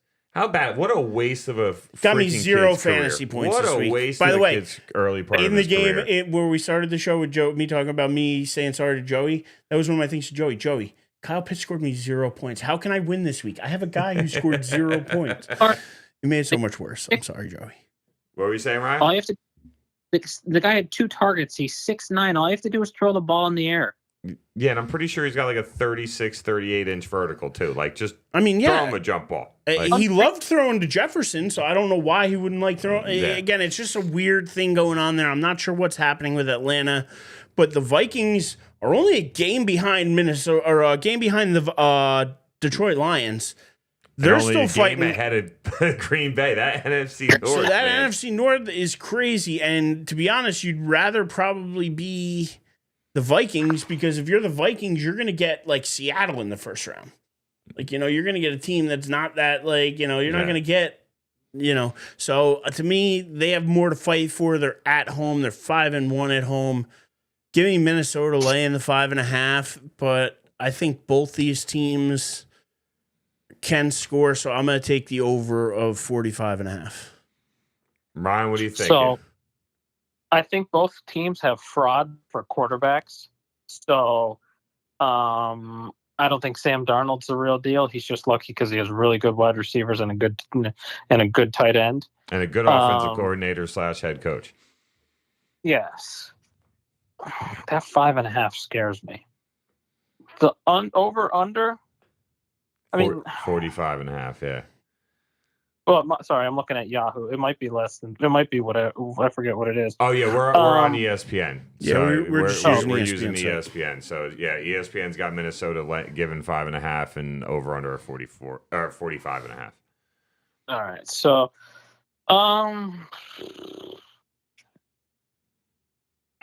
I'll probably take Minnesota because I trust Sam Darnold a little bit more than Kirk Cousins.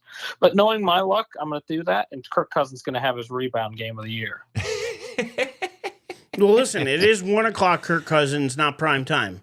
So you got a better chance of 1 o'clock Kirk Cousins showing up and lighting it up. Very true. Very true. Very, very true. I'll do under 45. Okay. All right. So Just you're taking Minnesota given the 5.5, but you're going to take the under? Yep. All right. I'm taking Atlanta getting the 5.5, and I'm taking the over because I think Atlanta also has a rebound game in them. But I think Minnesota actually wins. I just think they only win by a field goal.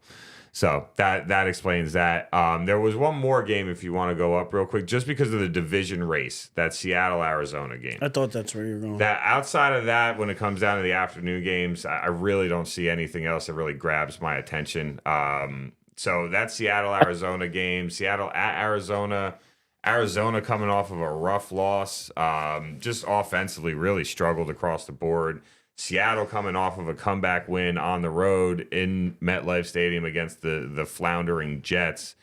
You got Arizona given 2.5 and an over-under of 44.5. So I said I would go first on this one. I'm gonna take Seattle getting the 2.5, and I'm going to take the under. That's the route I'm going. Division rivalry. I think it's a tight game. I think it's more of a bruise 'em, beat 'em up type of game. And neither one has a quarterback that I think is as good as the quarterbacks we talked about on Thursday night. So when all teams interested in running the ball, I'm going to take the under in this one, and I'm going to take Seattle getting the 2.5 points. That's where I'm going. Ryan, we'll pass it to you for this one. I hate Kyler Murray. I don't think he's very good. I don't know how he's still in the NFL.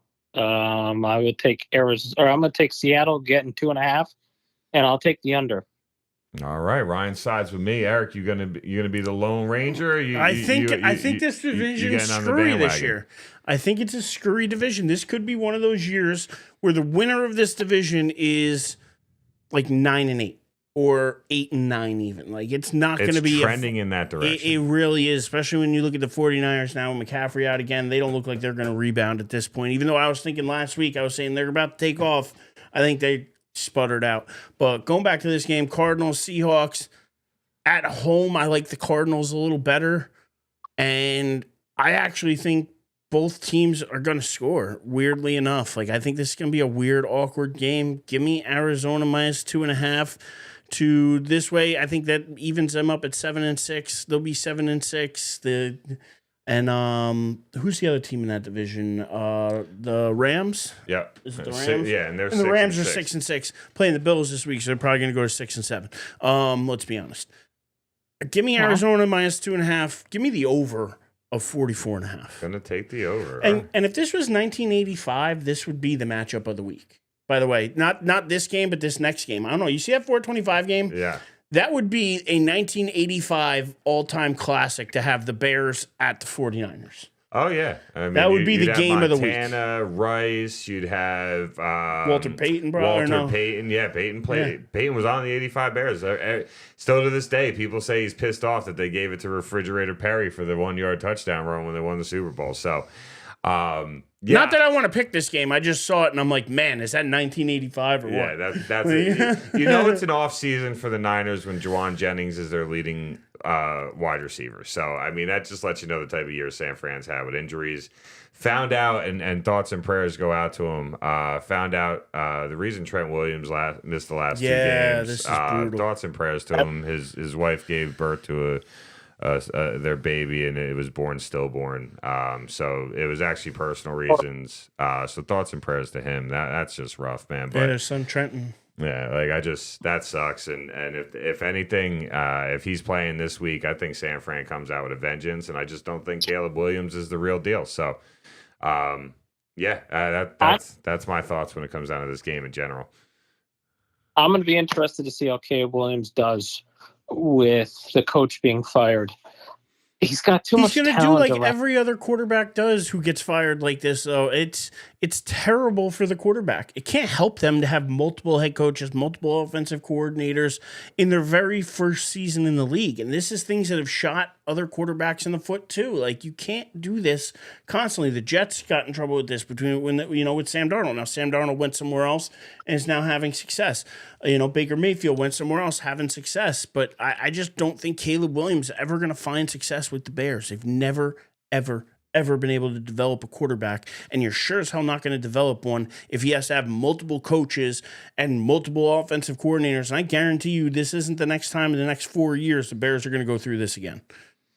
Well, I go back to the text that I think it was you that sent us. Oh, right. Yep. So, drafted 2017, was that Rex? No, that was Trubisky. Trubisky, head coach, fired 2017. Justin Fields, drafted 2021, head coach, fired 2021.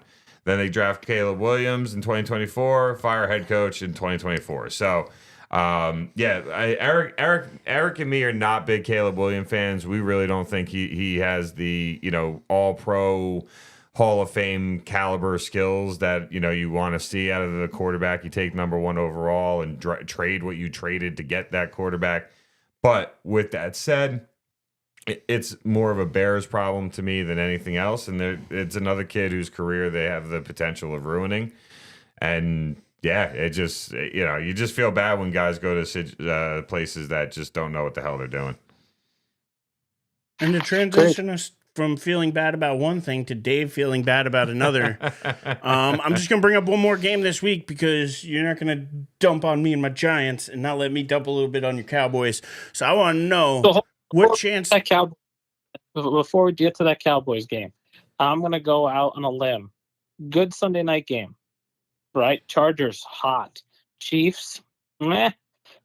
Chiefs get bailed out on a Patty Mahomes bailout. That Chiefs win that game on a Patty Mahomes bailout call by the referees. And I'll watch the game on mute because I can't stand listening to Chris Collinsworth talk about Patrick Mahomes. You are not alone, sir. No, he S's that D pretty hard. He really does. Definitely S's that D. See, that would get us kicked off of the YouTube no matter how far into this show we're in. So that's why it's all in the phrasing. It's all in the phrasing. And really quick before you do dump on my Cowboys, because no, we're going to talk about this game. He wants to talk about Chargers Chiefs. I think we're going to get a bold prediction here from Ryan. No, he just gave you his bold prediction that the Chiefs are going to get bailed out. Patrick Mahomes gets the referee's bailout. Patrick but that's every week. That's every week the Chiefs get. That's their unofficial, 12th man on the field. Like Seattle's got the 12th man in the stands. They got the 12th man on the field wearing the stripes. That's those are honorary Kansas City people. You didn't know that? That's normal. I actually think that you were going to go bolder. I thought you were going to call a Chargers win here because I think that would be pretty bold. And I think that would be a statement win for Harbaugh. I know he just beat his brother in the Harbaugh Bowl, but at the same time, I think this would be a bigger statement. But Chiefs 6-0 at home. I don't know. I got to go with the Chiefs, but I wanted somebody to be bold enough to take the Chargers. I'll take the Chargers. You'll take them, you'll take the 3.5?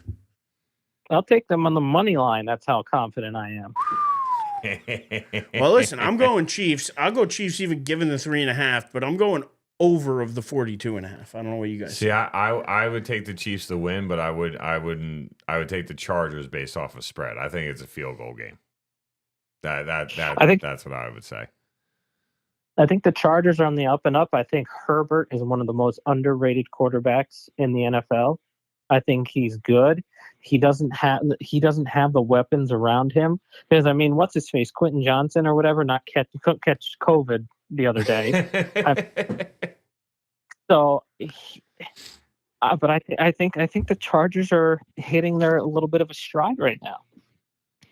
I do. Mm-hmm. I think the Chiefs magic is running out. I think that offensive line for the Chiefs is not very good. I'd agree with you. You have Bosa, you have Mack, who obviously is not in his prime anymore, but still good. I think Patrick Mahomes is running for his life. Sounds about normal to like you said. You've made two statements that sound like a week-to-week experience for the Chiefs: Mahomes running for his life and them being saved by the refs. So yes, the bailout. Yeah, I think you're pretty spot on with this one. But I will take the Chiefs to win. But I do think the Charger. I would take the Chargers when it comes down to getting the 3.5. All right, I'll take the minor if I have to take the points. Give me the points. But I think that, and I think that over 43, I'll take 1.5. Okay. Yeah, I could see the over. I could definitely see the over. You'll have some random breakout plays for both teams that are going to happen. But when McConkey is your number one wide receiver, that you're in trouble as the Chargers. And it's not like the kid's bad, but he should not be your number one wide receiver. He's a rookie, right? He's the new Welker. Yeah, exactly. That's what they're trying to do with him. And they're doing a great job with it. But if you're 10 times better off when you got somebody on the outside that puts some fear in the safety's heart so that they're not just playing in the box. And then your little Wes Welker slot wide receiver doesn't mean as much when you got 8 in the box. So it'll be a good division game overall. What I don't think will be a good football game, but should have plenty of big plays and stupid moments. is that Monday nighter with Cincinnati going to Dallas. One of the craziest things is, and honestly, I think the best thing you can do for Bennett, Ryan, is that let him watch this game. I think on Nickelodeon it is. Oh Yeah. God. They're doing a simulcast of the game, but instead of just like the SpongeBob stuff where like, ooze comes out when a touchdown scored, they're doing like an animated version of the game. To Simpson style. Simpson style, that's what it is. So yeah, so there's like So, a like, Simpson style version of the game that's going to be airing. I don't know Or exactly it'll be like how Bart that's- versus Homer, I think, is something like yeah, that. like It's I don't know Bart's exactly team versus how they're Homer. going to execute Yeah. it, but I'm sure Bennett would be entertained, and I'm pretty sure it'd be a great way for you to find more reasons than they've already given you to be able to laugh at the Cowboys this season. So And if there's no Manning cast or anything else to watch, then why not? And then you don't have to listen to Troy. And I mean, I'll listen just because Troy actually likes to like he actually like talks shit about the Cowboys, and I love it because it's like nothing better than an ex-player who Jerry Jones loves talking bad about the Cowboys because, as I have said for a very long time, I hate Jerry Jones. But yeah, I mean, Cincinnati's getting 5. Or sorry, Cincinnati's giving 5, even though they're on the road, and you got an over-under of 49.5. I would take Cincinnati giving the 5, and I would take the under. I will take Cincinnati giving 5. Both bad defenses, right? Dallas not very good on defense. Bengals, look at how many points they're giving up each week. They're losing like 30-something to 30-something every week. Yeah, I saw a stat today that the Bengals offense needs to average 33.5 points a game moving forward if they want to have a chance to win because their defense is giving up like 31.5. Can you imagine in the NFL, you're scoring 30 points in the NFL per game and you have 8 losses?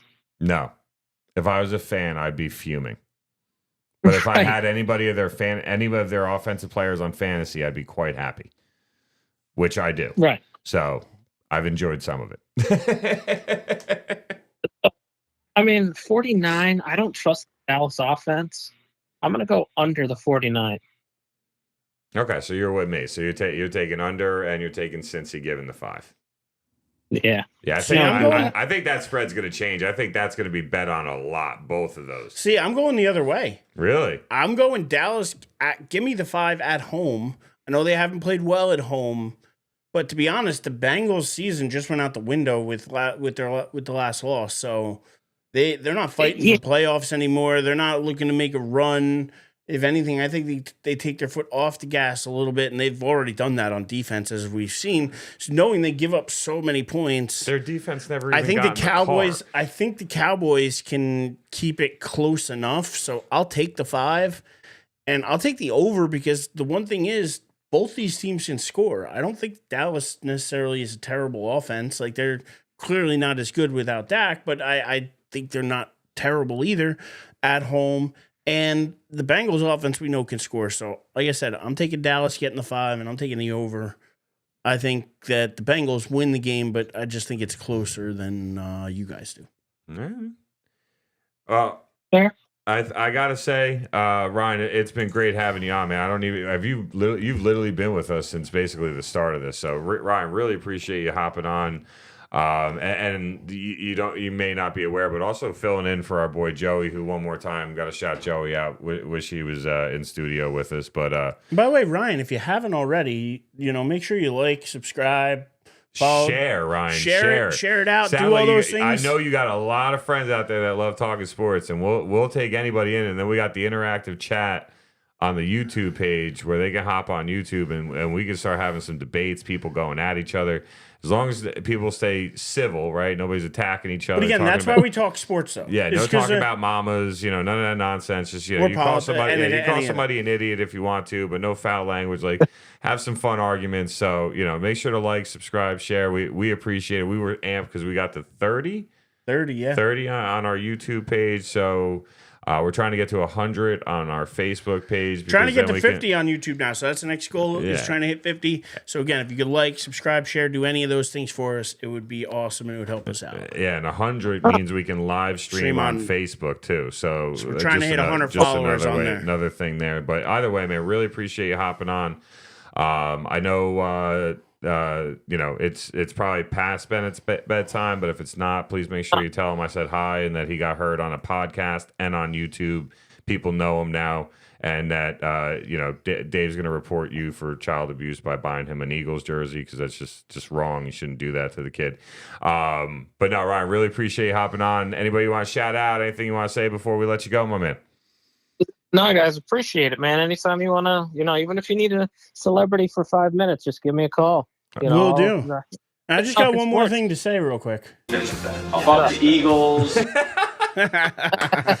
right, Ryan, my man. Thanks, Ryan. We appreciate you hopping on, my man. You have a good night, all right? You too. See you guys. Thank you. Thanks, man. Later. All right, and that was your buddy Ryan. Yeah. So thanks to him for joining. I mean, if he wasn't an Eagles fan, he'd be a great guy. And to be honest, seriously, if he wasn't an Eagles fan, he'd be a great guy. And there's just two things I want to hit with you real quick. One, does anybody give a damn that the NBA Cup's going on? Nobody freaking cares. Because and that's the the players thing. talking about that they care. They don't care. They want the money. They don't care about the cup. They just want the money.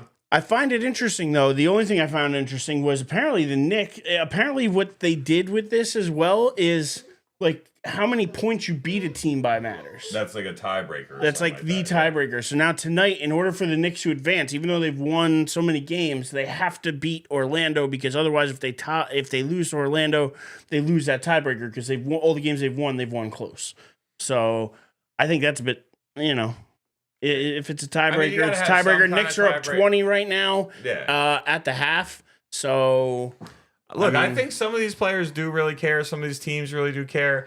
But I think for the Knicks specifically, Tom Thibodeau don't like losing to anybody. Tom Thibodeau is a psychopath. Winning is all that matters to that man, and he will do everything possible, including running his players directly into the ground to win. Towns 14-10 already. And I'm telling you, that is why the Knicks are going into halftime up 20 points, because Tibbs knows what that spread is.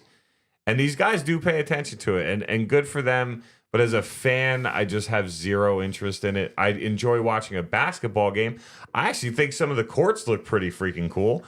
But outside of that, I really don't have much interest in it. And I don't pay attention to basketball until after the All-Star break. Because to me, that's when real basketball starts. That's when the matchups really start meaning something. That's when you see a little bit less of the, hey, we're going to sit our superstar out this game.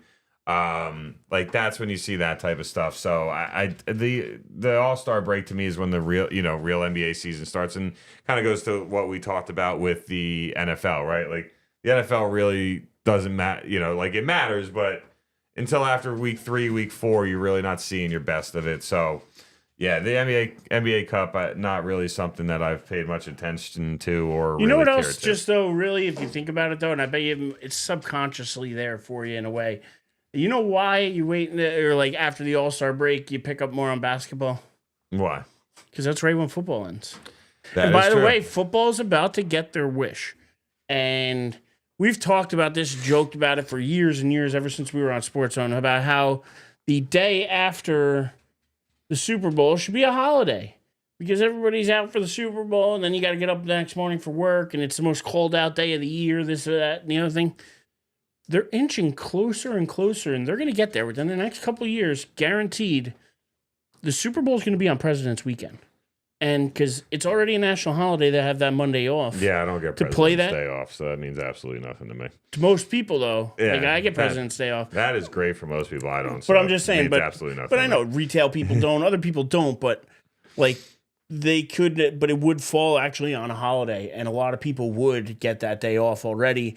It's gonna come in the NFL. But to me, that's why I feel like you switch your brain, because it's okay. Football's done now. I tune into basketball now. And probably the NHL at that point, because what are the Devils doing? I've been watching it because the Devils have been hot. Just beat the Rangers. Kicked the last crap night, out of the Rangers 5-1. That was a good time. That was enjoyable.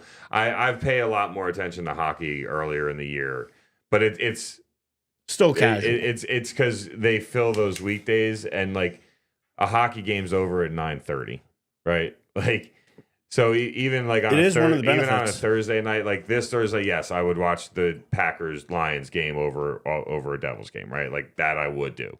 But like last week's Thursday night game, if the Devils were playing, which they weren't, but if the Devils were playing, I would have watched the Devils game over the football game, and I would not have switched to the football game after the Devils game. So, but look, I know you wanted to get to this one, and Yeah, so- honestly, if I wait too much longer, No, I want to hit it, and I want to hit it quick. So I want to hit it quick because, again, they've sped up the at-bats. We can speed this portion up a little bit, but we got to talk about it because it just broke today, and this will be the last thing we probably talk about today, but or it will be. But they're thinking about a golden at-bat rule in baseball, meaning that once a game, at any point in the game, you could bring up whatever hitter you want for that one time. And to me, I'm still torn over it. I'm still thinking about it. It's something we can wait till next week because I know Joey will probably have an interest in it. But on first shock, I'm like, man, that would totally influence certain games because, like, I heard somebody else talk about it. They gave the example of, well, what if Ohtani came up and you were able to strike Ohtani out, but then they just send Ohtani back up again? Like, how lucky are you going to be to now? You've just shown him all your pitches. You've shown him everything. Like, how hard is his second at bat going to be to get Ohtani out? Guy who's already so, like, so good. Or, if you have Judge who just came up and crushed one to center field, and now you bring Judge up again, and he's just going to crush another one because he's on this guy, it could definitely make a difference in some games. I just need more time to digest. I need to hear a little bit more about the rule. If you can bat a guy back to back, if you could do certain things, will it be something that you can only implement after the seventh inning or before the seventh inning? However, there's got to be a little bit more fine tuning. I hope this is something that they try to work out in the minors before they bring it to the majors. which is what they did with the pitch clock, right? Yeah, and I like this idea much better. Like, I hate Manfred's rule of the guy on second base now in extra innings. Like, I hate that because they don't do it in the playoffs. It's only in the regular season. And to me, that's stupid. So I hope that if they do this, they do it the right way. Games evolve, games change. So to me, I don't look at it as, oh my God, they're killing the sanctity of the sport. I know some guys' averages or whatever, or home runs may, stats may boost because of it. Because if you think about it, if 100 games out of the year, the Yankees can run up Aaron Judge for a second at bat or an extra at bat, where he gets 5 or 6 in a game based off of how. Well, I'm just saying, but just think about it. If he gets one at bat extra a game for 100 games, he hit 58 home runs this year. Yeah. You telling me he wouldn't have got 4 or 5 more in those extra 100 games? Yeah. He could have got 10 or 12 more. And then you're setting you're setting new records. So then you have to think about the records being broken. But again, games need to evolve, games need to change. And I still need to hear more about this. So I just wanted to throw it out there because it was news that broke today. So I wanted to kind of get on top of it. You got any thoughts about it? I know you're much more casual on your baseball watching experience. Would this be something, though, that would get you to tune in if you could watch a guy like Judge or Ohtani or somebody else, like one of the big guys, a Soto in the sport, come up and have that other extra at bat? Like, would it create intrigue to you? It's funny because when I first heard about this, like, I saw reactions where a lot of people were very much like, are you kidding me? This is stupid. You're ruining, like you said, the sanctity of the game, what makes the game. But then, like, also listening to you, right? Like, games have to evolve. You have to, like, if you do the same thing over and over and over and over again, at some point, it dies out. People get tired of it, right? Like, it's just how it is. So, in that aspect, yes, maybe it throws a nice little spice into the game. To come with a full-blown die-on-this-hill opinion, I'm with you. I would want to know more about exactly how it would be implemented, how exactly it would work. Like, for an example, right? Like, in the NL, where you have a DH. Are you now allowed, like, would they say in the end, like, do you replace the DH and say, hey, now we have, like, now our best player, we're going to be our DH and bat their spot in the lineup? Right? Like, are you extending the DH to both leagues? Do you do it that way? Do you just do it where, it is in both leagues now.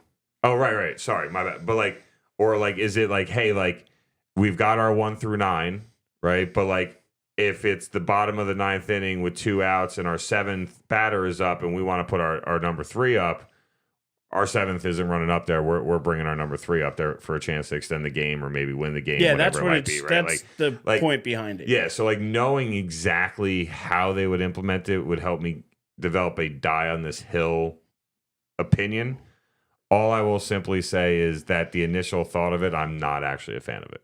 And I say that because of the team game aspect, not the sanctity of the game, but the team aspect of it, right? Because baseball is the only game where you could do something like that, right? In hockey or basketball or football, right, your guys need to step away. They need to get a break. They need to breathe. They need to drink some water. They need to do these things. So, like, you can't just sit there and just say, hey, you know, I'm going to run my best wide receiver, like, I'm going to run him every single route of the entire game, all game long, and never give him a breather. The guy has to come out and get a breather at some point, right? Like, or your best pass rusher. Like, NFL teams would kill to be able to keep their best pass rusher on the field for every single snap of a game, right? Like, NBA teams would kill to have their best player on the court for all 48 minutes for all 82 games, right? Well, if you're Tom Thibodeau, that's what you do. Well, that's true. But so you know what I'm saying? Like, so that's the one part about it I don't like. It's the only team sport where you can say, hey, we have this individual that we can use multiple times. And there's something about that I'm not a fan of. But if you were going to say to me, hey, like, this is only something you can do after, like, in extra innings, right? Once you get past the 9th inning, now you have this golden bat rule, right? Like, if it was something like that, or once we're in the playoffs, you can only do it in the 9th inning, like, then I probably would maybe have a little bit of a different opinion.